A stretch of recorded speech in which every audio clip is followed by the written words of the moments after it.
I think he's really bothered. He's a father of a daughter. J.D. Wicker's got kids. I think he's really distraught. You have to understand the culture of what they've done and how hard they've worked to make this a really good athletic program with quality leadership Mm-hmm. and a lot of good kids. They have had very few problems in the last decade.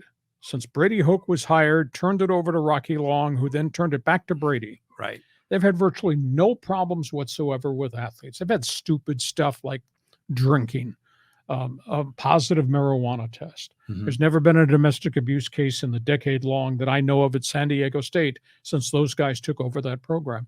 They've run a good program with high standards, and they demand a lot. I really think that they are quality people. I think they're honest people. And I think they are just taken back. Brady Hoke got up and stormed out of the press conference today and glared at me because I was one of the ones that asked tough questions that had to be asked. Well, good for you. Yeah. It's hard, though, when you're dealing with guys that you like and guys you think are friends, that you have to deal with it. Mm-hmm. He's got to, make this program work, and he's going to make this program work. I mean, the key component of the program, the kicker, has graduated and is gone. But there's a big fear, I think, because the tone of the questioning today, and I don't know what else is out there hidden under a table behind the curtain. Big fear that there might have been other players involved aside from two linemen and the kicker. Were there other players? Is that going to come front and center? Remains to be seen.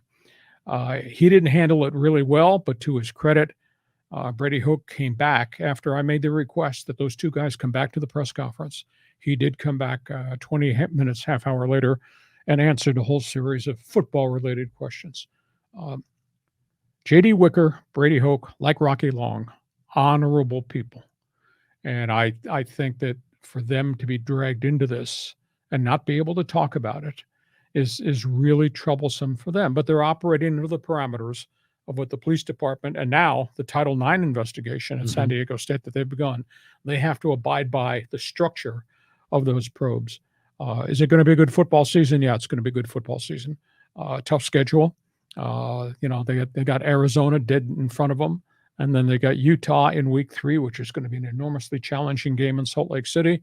And they have a lot of tough road games at Boise, at Fresno State to be played. But I think they're all stung by what has transpired at San Diego State. And they're walking through this for the first time ever, this type of scandal on this campus.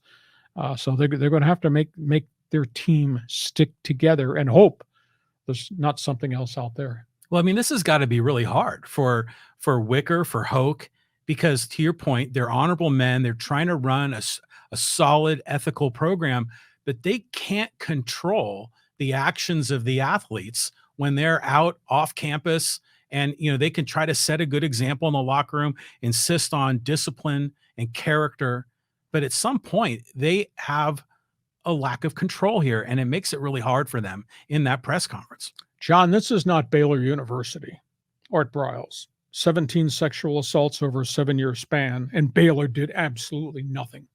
It cost the coach's career. Nobody will touch him. It cost the athletic director his career. Nobody wants to hire him.